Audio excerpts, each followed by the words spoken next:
and I've been using it in my own garden for the past 3 months. So I thought I would give you a review and let you know if it's worth it or if it's not.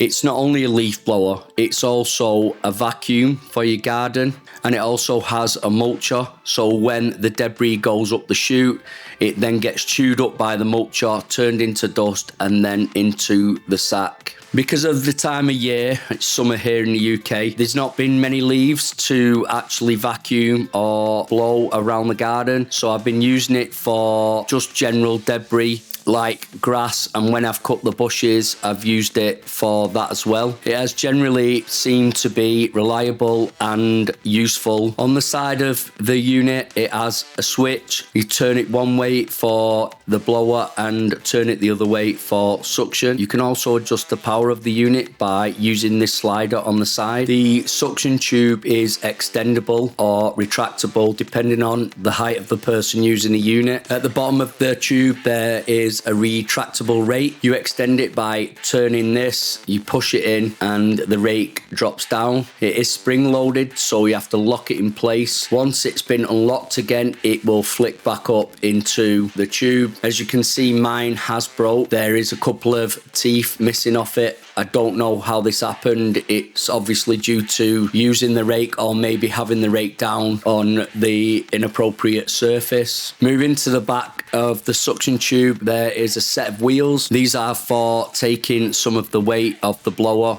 Can get quite heavy, especially when the bag starts to get full. They're also good for adjusting the position to more upright, or actually just adjusting the angle of the unit so it's easier to be pushed around. Also at the back of the unit is the bag that catches all the debris. You can release the bag by starting at the bottom, unhook the bottom of the bag. This is there to stop the bag swinging around when it does get fuller and therefore heavier. Move to the top, you then hold the handle and press in the catch. That releases the bag altogether. You then empty the bag by opening the zip that goes around the bottom. When emptying the bag, you'll notice most of it's dust. This is due to the mulcher, which is at the top. It's easier to empty because nothing gets stuck in the bag like twigs would. They'd get intertwined. And secondly, it allows more space in the wheelie bin. To replace the bag, you seat the clip at the bottom and then push the handle. This will cause a clip to click into place. Then hook on the bottom of the bag to keep it stable, and that's all there is to it. Once the bag is attached and secure, you can use the handle to keep the blower more upright, and this helps when you're actually getting dead grass off the garden. Once the garden's cut, you have to keep the blower quite upright to use the rake, and this just helps with that.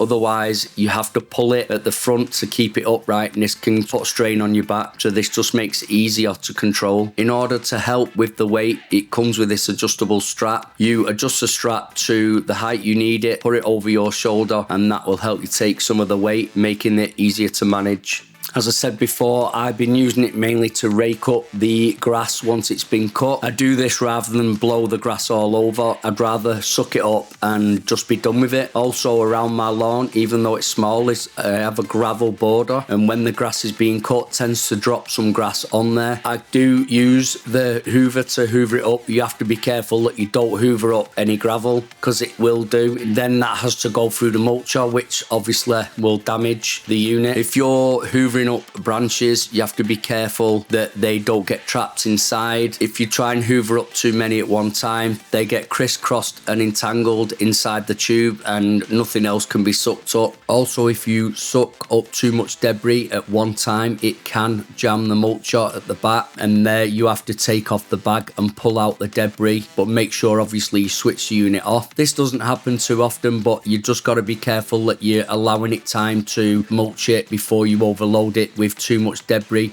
Just take your time and it will pick everything up. At this moment in time, I've only tended to use the suction part. At this time, I've mainly been using the suction. That's going to change in autumn when the leaves start to drop off the trees. In the back garden, we have some ferns and they do drop a lot of needles. The Hyundai has no problem picking all this up. The downsides, obviously the rake is quite weak. It could be down to me using it on the wrong surface, forgetting to retract it when I finish mess with the grass. I think that's more likely than it being an actual fault. If you do overload it, you can sometimes smell it burning. You have to be careful with that. Obviously it's overloading the motor. So I stopped it, and whatever was free come back down the tube. I started it again, it mulched it up, and then I went on and picked up the rest of the debris. Another downside, and quite an obvious one, the bag does get heavy, so you're best off emptying it frequently as you're using it. Just makes it easier to carry around. It stops the bag swinging around, which can be quite a strain on your back. Also, if you're not going to use the adjustable strap, you're best off removing it. It's just a clip because it can get caught on the rake. The unit on Amazon retails at around $49.99 in pounds. That equates to around about $68. But at the moment of making this video, it's actually on a discount at $43.99. I'll leave a link down below if you want to go and check that out, and I'll catch you on the next one.